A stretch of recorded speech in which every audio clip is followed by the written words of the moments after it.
네, CBS 라디오 박정희 한판 승부 2부 문을 열었습니다. 한판 브리핑 오마이뉴스의 곽우신 기자와 함께하겠습니다. 어서 오십시오. 네, 안녕하세요.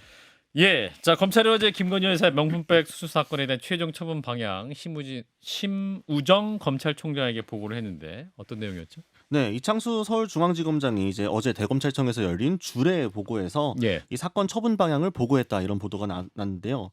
이 지검장은 김 여사가 2022년 6월부터 9월까지 최재형 목사로부터 받은 300만 원 상당의 디올백 그리고 180만 원 상당의 샤넬 화장품 세트까지 이 직무 관련성 그리고 대가성이 없는 만큼 청탁금지법 위반 혐의 등을 적용할 수 없다 이렇게 보고했다고 합니다. 예, 그래서 직무 관련성이 없다는 판단에 따라서 음, 윤석열 대통령에게 이를 신고할 의무도 없었고 이 디올백을 건넨 최재형 목사도 마찬가지로 무혐의 처분해야 한다 이런 판단이 담긴 것으로 전해졌는데요.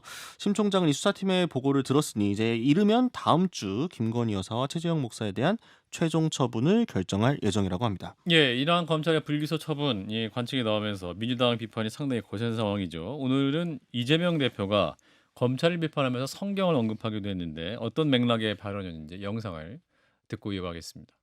제가 오늘 구약 성경을 가져왔습니다. 구약 성경을 다 외운다는 것이 윤석열 후보의 발언이 당선 목적의 허위사실 유포가 아니다라고 주장을 하고 싶으면 검찰은 김건희 여사가 39건 929장 23,145절로 구성된 방대한 양의 구약 성경을 외우는 신공을 지금 당장 공직선거법 수사에 착수해서 검증하기 바랍니다. 제가 이렇게 했으면 아마 외우냐 못 외우냐 했으면 징역 한 5년쯤 하지 않았을까 싶은데요. 네. 45년째 크리스찬인데요. 김건희 여사께서 구약 39권을 다 외웠다 그러면 정말 존경합니다. 예. 자, 박찬대 원내대표, 그 전 발언은 이재명 대표, 전현희 의원의 목소리였고요.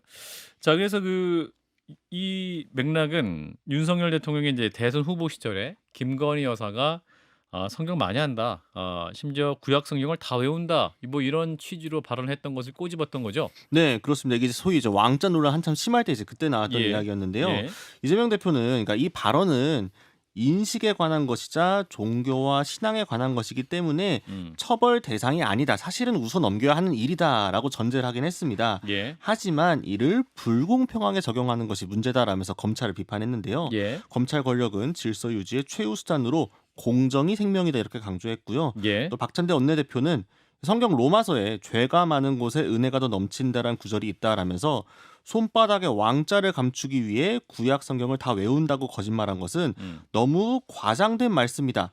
성경을 인용한 거짓말에는 은혜가 굉장히 많이 필요하다. 이렇게 꼬집기도 했습니다. 예. 박찬대 원내대표도 크리스찬인 것 같기 때문에 뭐 여러 가지 맥락의 말을 했던 것 같은데 일단은 자 김건희 여사 최재형 목사 얘기로 다시 넘어가 보면 이제 두 분 모두 이제 불기소 유력하다는 관측이고 이제 수사 심의가 두 번이나 열렸던 상황이기 때문에 이것을 또 바라보는 국민은 어떻게 생각할 것이냐. 뭐 이재영 의원님부터 말씀 주시죠.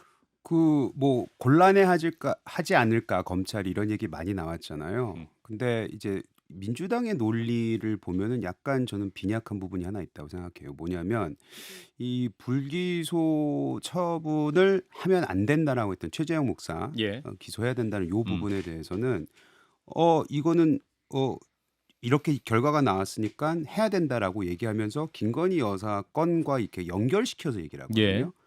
만약 그렇다면은 수심위도 보는 데 있어서 15명씩 15명씩 30명 아닙니까? 물론 멤버들은 틀리지만 그럼 그것도 합치자는 얘기나 마찬가지인데 그러면 음. 숫자로 보면 뭐예요? 15대 0이었고 8대 7이니까 23대 7이잖아요. 그러니까 그런 식으로 보게 되면 압도적으로 기소할 필요가 없다라는 명분을 쌓아주는 거나 마찬가지라고 저는 생각을 해요. 그리고 이게 8대 7이라는 건 뭐 치열했겠구나라는 거는 이해가 되지만 치열했으나 한 표 차이기 때문에 이거는 검찰한테 재량이 넘어갔다라고도 볼 수 있기 때문에 예. 저는 뭐 불기소 처분을 할 것 같고 아마 그렇게 될 겁니다. 박 시장님. 국민적 상식으로는 잘 이해가 안 되죠. 물론 말씀하신 대로 두 개의 심의가 같은 사건을 두고 물론 백을 준 사람과 받은 사람은 다르지만 다른 의견을 권고했는데 재판부도 예를 들어서 1심, 2심, 대법원 다 다를 수가 있잖아요. 그래서 3심까지 해서 최종 판단을 받아보자는 거고 만약 다른 게 있다. 물론 이분이 되게 어렵게 생활하고 있고 사회적 약자가 엄청 큰 사회적 약자고 죄질이 크지 않다면 검찰이 너무 기소를 안 바라는 것도 좋지 않다고 봐요.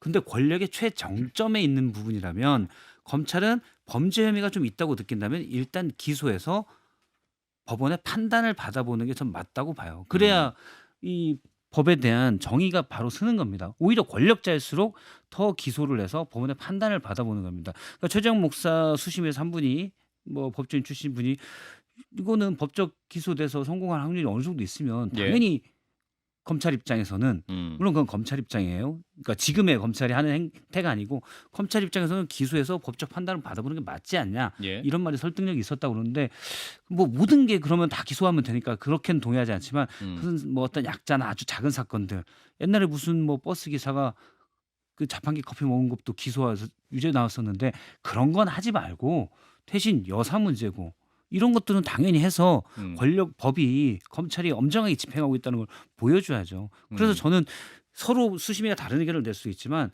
검찰은 특히 권력에 대해서는 보다 엄정하게 가는 게 맞다라고 봅니다.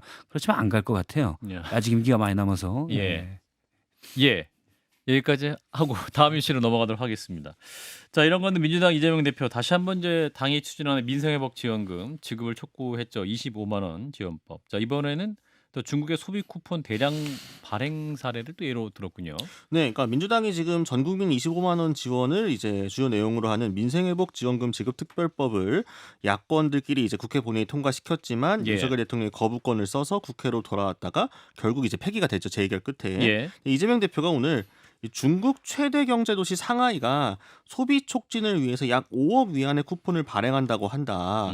중국도 한다. 그런데 우리는 왜 안 하느냐 이렇게 이야기를 했습니다. 그러면서 골목이 말라 비틀어지고 있고 서민의 삶은 짜부라들고 있다. 한 집 건너 한 집씩 폐업하고 있다라면서 부자들 세금 깎아줄 돈은 있고 서민들 숨통을 트이게 하는 예산은 쓸 수 없다는 것이냐 이렇게 비판을 했습니다. 예. 이제 한동훈 국민의힘 대표 반응이 바로 나왔는데요. 본인의 페이스북에 중국식 경제가 더불어민주당의 목표냐라고 이 짧은 한 줄 코멘트를 올리면서 반박에 나섰는데요. 여권에서는 이 법안이 위헌 요소도 크고 경기 부양 효과는 적은 반면에 물가 상승만 오히려 부추길 수 있다라면서 강하게 반대하고 있습니다. 예, 정책 논쟁이긴 하고 정책 효과성에 대한 정책 대상에 대한 여러 가지 논쟁 포인트가 있습니다. 자, 이재용 의원님께서 어떻게 보시는지. 저는 제가 국회의원 시절은 기재위 위원이었거든요. 아하, 예. 근데 저는 뭐 개인적으로 이거는 이념의 차이도 좀 있다고 생각을 합니다. 근데 실질적으로 저는 이게 경기 부양에 도움될 것 같다고 생각하지는 않아요. 그래서 이거는 좀 반대하는 측인데 다만 이제 이재명 대표가 지금 말씀하시는 부분은 그러니까 야당 내에서도 좀 반대 목소리가 나오고 있지 않나요?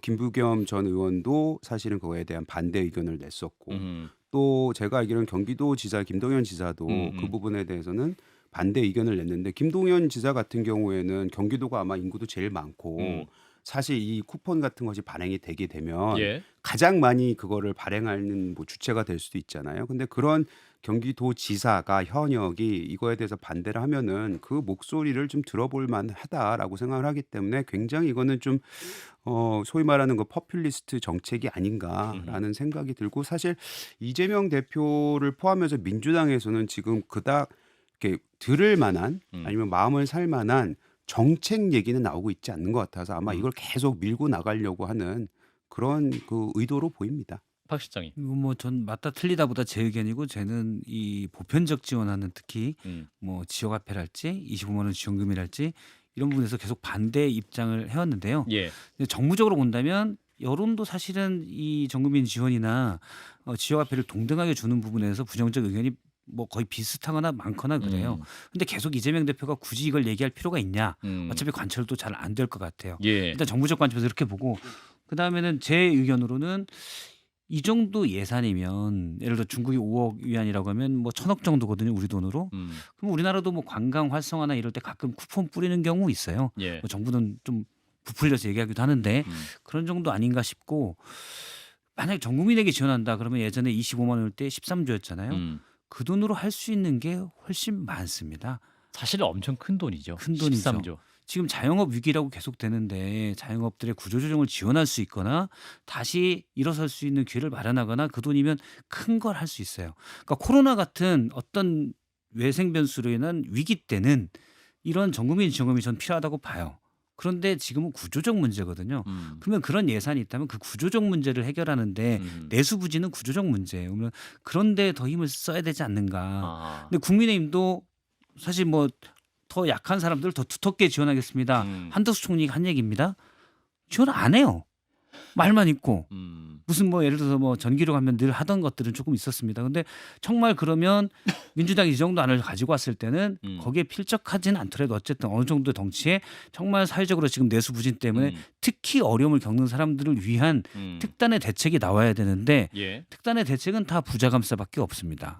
그래서 그 부분도 국민의힘도 말로만 정국민 지원은 아니다 할 게 아니라 좀 고민을 어려운 사람들에서 고민을 해야 될 것 같아요. 자, 우리 여당 반장인 곽우신 기자. 네. 국민의힘이 실제로 고민 안 하고 있습니까? 고민하고 있는 것도 있지 않을까요? 그러니까 사실은 이 25만 원 지원법 관련해서 얘기가 어제 오늘 나온 건 아니잖아요. 예. 근데 그 전에 이제 조경태 의원도 이제 찬성적으로 이야기를 했다라는 예. 보도가 나온 적이 있었고 사실은 이제 선거 같은 시즌도 있고 하면은 지역구 정치인들 같은 경우에는 이 25만 원 지원 같은 정책을 마냥 반대만 하지는 않습니다. 사실 지역화폐. 예, 네. 사실 내부적으로는 약간 조금 괜찮지 않을까 싶은 내부 기류도 있는 상황인데 한동훈 대표도 사실은 요 문제를 가지고 조금 이제 민주당과 협의를 좀 해보고 싶다라는 마음이 있었던 것으로 전해지는 예. 게 있었는데요. 예. 다만 이제 워낙 당내 특히 추경호 원내대표의 반대가 심하다 보니까 이 법에 예. 대해서만큼은 이쪽에 설득이 안 돼가지고 번번이 막히고 있다 이런 얘기가 나오고 있거든요. 예. 사실 이게 다 정책이기 때문에 이렇게 할 수도 있고 저렇게 할 수도 있고 다 일장일단이 있는 건데 오히려 좀 여야가 이런 면에서 좀 선별 지급하자는 쪽으로 좀 논의를 해볼 수도 있을 텐데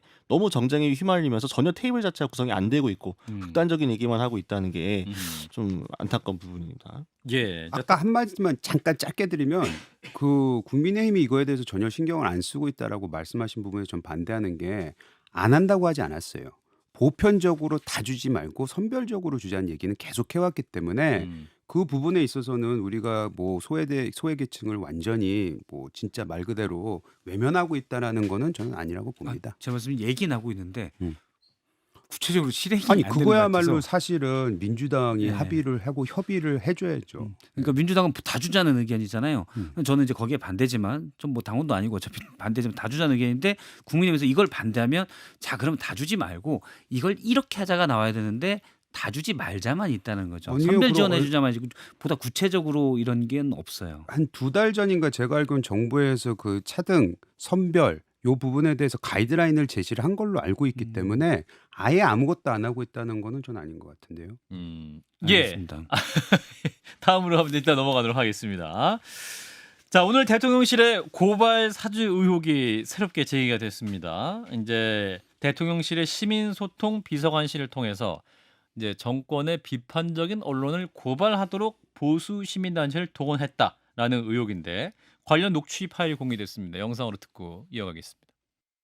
그 니네 그 백은종이 하고 있지. 예, 그 서울에서 니네 고발하고 막 이런 거 있잖아. 예, 시민단체 국힘에서 한 거보다도 여기 시민단체에서 한 게 몇 개 있어. 그렇죠. 예, 알고 있어요. 예. 그거 다 내가 한 거야. 아, 형님이? 그 아, 그래요? 그렇게 그 난리 치면서 그렇게 고발도 해주고 백은종이 또 고발해야지. 그다음에 또 여사 난리 쳤던 놈들도 내가 몇 군데를 고발을 해줬는데 예. 야 그런 나를 이렇게 밀어내냐. 예, 자, 두 개의 목소리가 등장하는데 이제 처음에 야, 니네 백은종이 하고 있지 하고 말했던 분은 김대남 전 대통령실 시민소통 비서관이고 이제 대답을 했던 분은 이명수 서울의 소리 기자입니다.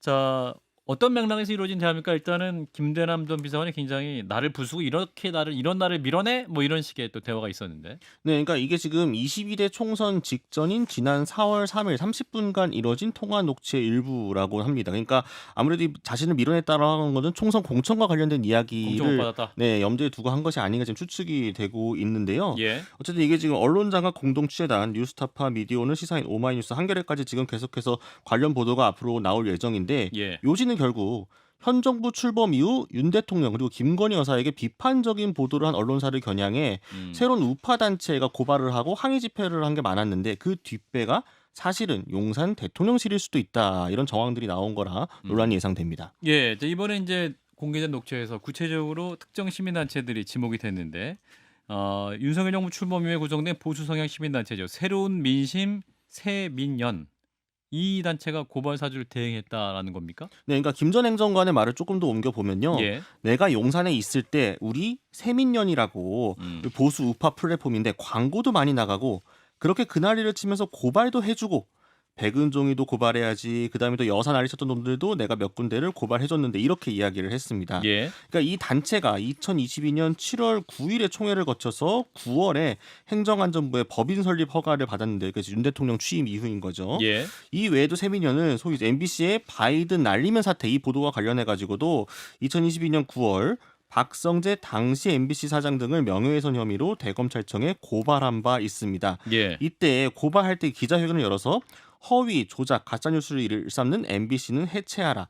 또 이 사적인 대화를 방송에 내보내 국가망신시킨 기자들을 퇴출하라. 이렇게 주장을 했는데 예. 사실은 이 집회도 용산 대통령실이 뒤에 있었던 거 아니냐 이제 이런 의구심이 제기된 겁니다. 예. 이제 이 이명수 기자는 그 김건희 여사와의 녹취에도 등장했던 그쵸, 네, 그분이죠. 네. 그분인데 이번엔 또 이제 대통령실 전 비서관과의 또 녹취에도 등장하면서 굉장히 모든 녹취에 등장한다. 뭐 이렇게 얘기 나오고 있는데 자, 일단은 언론 관련 얘기여서 우리 박성태 실장님부터 한번 얘기를 이건 들어볼까요? 되게 큰 사안이고요. 예. 그냥 얘기하는 정도가 아니라 이게 조직적으로 움직였다라는 건 뭐냐면 내가 광고도 주고 시민단체를 그러니까 만들도록 지원을 해서 그쪽으로 광고도 주고 그리고 고발도 사주했다는 거 아닙니까? 예. 그러면 이거 그냥 비서관이 친한 이분이 이제 극우 유튜버들을 관리했던 아하. 분인데 친한 유튜버들에게 이것 좀 해. 음. 라고 하는 게 아니라 예산이 투입됐다는 거니까 음. 이건 보다 더 조직적으로 이루어졌을 가능성이 전 크다고 봅니다. 음. 그래서 어떻게 보면 나중에 말씀하신 대로는 관제 대모까지 하고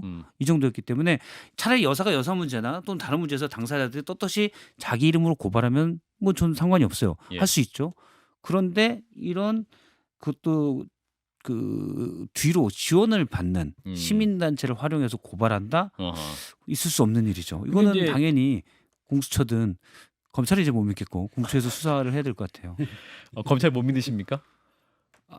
많이 그러실 것 같아요. 아. 저는 뭐 개인적으로는 예. 예. 근데 이제 이분이 김대남 전 대통령 시민 소통 비서관이기 때문에 이제 시민 소통 비서관이면 시민과 소통을 하기 위해서 이 1대1로 소통할 수 없으니까 이제 뭐 단체들과 접촉도 할 수 있는 것이고 소통을 좀 잘 강화하기 위해서 뭐 이렇게 접촉할 수 있었지 않겠느냐 뭐 이렇게 생각할 수 있을 것 같은데 자 이재용 의원께서는 시민 소통관이 당연히 시민단체하고 소통해야 되는 건 맞죠. 예, 예. 그거 하라고 만들어 놓은 예, 자리인데 예. 이제 지금 문제는 그 내용이 뭐냐가 이제 중요하게 돼버린 거잖아요. 사실 요 내용을 저 녹취를 들으면서 참 할 말이 별로 없는데 이거에 대해서도 예. 근데 그런 생각은 좀 듭니다. 우리가 정치판에 있으면 공공연하게 여야 할 것 없이 그리고 현 과거 정보 다 합해서 합쳐서 시민단체를 활용한 이런 그 정치적 행위들 고소 고발 이런 것들은 뭐 굉장히 그런 스토리들은 많이 들었었어요. 근데 요번에 저는 이 녹취록이 터진 게 저는 오히려 다른 시각에서 보는데 그래도 김대남 전 행정관이 예. 본인의 이제 공천과 관련돼서 불만이 있거나 하는 부분은 저기에서 보여지긴 하지만 예. 그래도 용산에 몸을 담았었고 이 정부의 성공을 위해서 일했던 사람이 예. 마지막에 그 관계가 이제 그 어떻게 그 공천을 못 받았는지는 모르겠으나 나와서 이런 식으로 녹취를 뭐 이런 식으로 이제 상대방 기자하고 또 특히 우리하고는 어찌 보면 이 정권하고는 각이 서 있는 기자와 서울의 소리? 저런 대화를 그렇게 하는 게 예. 맞나라는 생각은 들고 다만 그거는 있습니다. 아까 뭐 명태균 것도 건도 그렇고 이 건도 그렇고 그리고 특히 요즘 용산을 바라보면서 굉장히 안타까운 것이 뭐 대통령이 무슨 말 하시거나 뭐 무슨 여사가 무슨 행위를 하면 시시각각 다 흘러나와요. 그러니까 결국에는 그거를 우리가 보통 정치권에서 이제 권력이 누수가 생겼다 이렇게 얘기를 하지 않습니까? 그립이 약해지는 건데 2년 반밖에 안 된 이 상황에서 이런 식으로 계속 이상한 녹취가 나오고 하는 부분은 매우 안타깝고 우려되는 부분입니다. 저분이 이제 녹취가 있었던 대화를 한 어떻게 보면 정파적으로는 가장 반대쪽에 있던 서울의 소리 이명수 기자의 저런 얘기를 한 거는 배경이 있죠. 이것도 이제 서울의 소리에 보도가 됐던 건데 김대남 행정관이 원래 용인갑 출마를 준비하고 있었고 예비 후보로 현수막까지 내걸고 그랬었는데 이원모 인사비서관 대통령의 가장 측근이라고 할 수 있는 이원모 비서관이 강남에 출마하려다가 출마한다고 원래 했었죠. 그런데 친윤 핵심이 가장 노른자에 출마한다는 비난이 엄청 나왔어요. 예. 그래서 나중에 며칠간 그 비난을 먹다가 이현모 비서관이 강남을 안 가겠다 하고 그다음에 대안이 제시된 데가 용인갑이거든요. 예. 그러니까 저분은 용인갑 준비하다가 굴러온 돌에서 날아가게 된 거예요. 그거를 이제 평소에 안면이 있던 이명수 기자한테 하소연하는 과정에서 예. 본심이 나온 겁니다. 아. 그러면서 자기가 고발 사주를 한 거를 그냥 툭툭 다 털어놓게 되는, 음. 이건 뭐 억지로 얘기한 것도 아니고 그냥 털어놓은 그 과정이에요. 그래서 우연찮게 이제 저희는 그걸 알게 된 거죠. 근데 그냥 고발 사주를 친한 단체, 저도 말씀하신 대로 정치권의 뭐 시민단체도 같이 뜻이 맞는 분들이 있으니까 야 이런 거 문제 있잖아라고 얘기할 수는 있다고 봐요. 실제로 뭐 그런 거 가지고 법적으로 어떻게 예. 할 수도 없고, 근데 예산까지 지원해 준 거잖아요. 광고도 대줬다라는 표현을 보면. 그래서 이건 문제가 크다고 봅니다. 예, 그래서 지금 이제 언론정학 공동취재단이 구성이 됐고 오마이뉴스도 포함이 돼 있는데, 자 우리 네. 곽우진 기자, 추가 보도도 예정돼 있다고 하는데 그러면 더 좀 이 사안보다, 이 녹취 내용보다 좀 더 파급력 있는 혹은 뭐 그런 내용이 있을까요? 그러니까 사실은 그 이제 보수 정권 하에서 어떻게 보수 시민단체들과 관계를 맺어가면서 그게 결과적으로 정권의 비판적인 언론을 압박하는 용도로 쓰였다. 소위 이제 언론 장악이라고 많이들 이야기를 하는데요. 예. 이게 뭔가 의구심이나 심증들은 많았지만 이거를 증명해줄 만한 명확한 물증 같은 것들이 많이 나오지 않은 상황이었는데, 저도 물론 이제 그 공동취재단에 속해 있지는 않기 때문에 제가 그 기자로부터 많은 걸 듣지는 않았습니다만, 기본적으로 이거를 좀 증명해 방증할 만한 여러 사안들을 좀 가지고 있다. 그래서 이 증거들을 토대로 좀 추가적인 보도들이 있을 것으로 지금 알고 있는데요. 예. 아마 조만간 대통령실이 해명해야 될 건도 있을 거라 봅니다. 그렇군요. 자, 또 추가 취재가 나오는 대로 또 좀 저희가 해명이 좀 오래 걸릴 수 있습니다. 뭔 잘 안 하시더라고요. 네. 앞에 밀린 게 많아가지고. 예, 박선생 시장이 요즘 애드립이 많이 죄송합니다. 디벨롭 발전했습니다. 예, 뭐 청취자분도 많이 반응을 보여주고 계세요. 자, 하나 더 보겠습니다. 5, 60대 군 경계병 제안을 해서 논란이 났군요. 성일종 국민의힘 의원 오늘 저희 김현정 뉴스에 출연을 했는데, 이게 이제 재입대 가는 게 아니라 시니어들이 일자리 창출이다 이렇게 또 새롭게 해명을 했군요. 네, 그러니까 성일종 의원이 국회 국방위원장도 맡고 있죠. 예. 한국국방연구원이 개최했던 국방포럼에서 젊은 병사가 없다. 그리고 5, 60대가 돼도 건강하다라면서 이들이 군에 가서 경계병을 서도 된다고 생각한다 이렇게 얘기해서 논란이 좀 크게 일자, 예. 오늘 이제 김현정 뉴스쇼에서 50, 60대에게 재입대를 하라는 것이냐, 이것이 일각의 오해다라고 했습니다. 예. 한 번 갔다 왔는데 어떻게 또 가냐라고 선을 그은 건데요. 다만 50대, 60대는 퇴직을 했거나 건강한 분들이 많고 또 나이가 들면 잠도 좀 없어진다고 이야기를 했습니다. 그래서 군에 갔다 오신 분들이 경계병을 비롯해 군에서 필요로 하는 곳에 일을 한다면 좋겠다라는 건데요. 병장 월급이 200만 원은 넘는데 여기에 플러스 알파를 하면 고용 효과도 있고 부족한 병력 자원 보충도 가능할 것이다 이렇게 기대했습니다. 이게 참 잠이 없어진다고 할까? 제가 그 라디오를 직접 들었었는데 예. 성일종 의원님 말씀하신 걸 쭉 들었는데, 저는 뭐 할 수 있는 정책 제안이라고 봐요. 그러니까 직무를 쪼개서 그러면 5060 또 성일종 의원도 40까지도 가능하다라고 했는데, 이분들이 할 수 있는 사실상 군무원이죠. 예. 군무원으로 할 수 있는 직무를 만들어서 관리만 잘 되면 예. 사실 기존에 그걸 하고 있던 현역 장병들을 보다 더 군인 실제 본업에 더 할 수 있는 네. 그런 군인 업무에 집중할 수 있기 때문에 좋은 아이디어라고 보는데, 잠도 없기 때문에 이 부분은 예. 좀 부적절한 용어가 아닌가. 예. 제가 잠이 없었던 이유를 이제 알게 됐습니다. 박수도 시장님은 어디 군을 다녔어요? 예? 병장 출신이세요? 병장? 저는 수경 출신입니다. 수경. 수경. 예. 어쨌든 이게 이제 수경이 이제 바다가 아니라 저희 의경의 병장이 알겠습니다. 수경입니다. 그러니까 이제 교대 근무하고 뭐 이런 걸 아마 성일종 의원은 이제 야간 근무, 이제 교대 근무하는 예. 그런 게 되게 힘든 업무니까 그런 걸 또 할 수 있는 부분이 있지 않겠느냐. 경계병이나 이제 예. 뭐 철책을 지키는 건 아니죠. 예. 560이 가서. 음. 근데 이제 다른 업무들을 좀 잘 만들어 보면 있지 않을까라는 의견을 하시는 것 같아요. 예. 저는 뭐 예. 강제 징집은 사실은 말이 안 되고. 그러니까 재입대 그런 건 네. 아닌 것 같고. 네. 이재용 의원님은 어떻게 들으셨어요? 아니, 이제 뭐 반박할 수가 없어요. 예. 저 부분에 대해서는. 아. 저는 일단 좋은 정책이 될 수 있는 좋은 아이디어라고 생각해요. 네. 이 부분은 그러니까 알맹이만 빼 보면은. 예. 근데 왜 굳이 이 얘기를 하셨을까? 아하. 나이가 들면 잠도 없어진다. 음. 요 얘기 건강한 분들이 많고까지도 괜찮아요. 근데 왜 나이가 들면 잠도 좀 없어진다 이 얘기를 굳이 하실 필요가 있었나라는 생각은 드는데 예. 뭐 어찌 보면은 뭐 그렇게 예. 큰 발언은 아니니까 그냥 웃어 넘길 수 있다라고 생각해요. 병장 월급이 200만 원을 바라보고 있고 여기에 예. 플러스 알파를 더하면이라고 성일종 의원이 얘기하셨는데 예. 제 생각은 조금 더해도 예. 되지 않을까. 아하. 저도 뭐 이런저런 이유로 아하. 평론하기 힘들어지면 생각해 볼 수 있는 옵션이다. 자, 우리 라고 봅니다. 병장 출신 우리 곽우신 기자. 네. 공군 병장 출신입니다. 사실은 성일종 의원이 이런 식의 말실수가 이번이 처음이 아닙니다. 아. 예전에도 공공 임대주택 가면은 정신병 걸려 나온다 이런 식으로 얘기를 해가지고 논란을 또 크게 일었었거든요. 근데 그때도 원래 취지는 임대주택, 공공주택의 주거 환경이 좀 낙후되어 있는 경우들이 있으니 개선하자 이런 거였거든요. 굳이 이런 말씀으로 자꾸 왜곡하는 건 좀 안 된 것 같습니다. 알겠습니다. 여기까지 듣죠. 오마이뉴스의 곽우신 기자 고맙습니다. 감사합니다.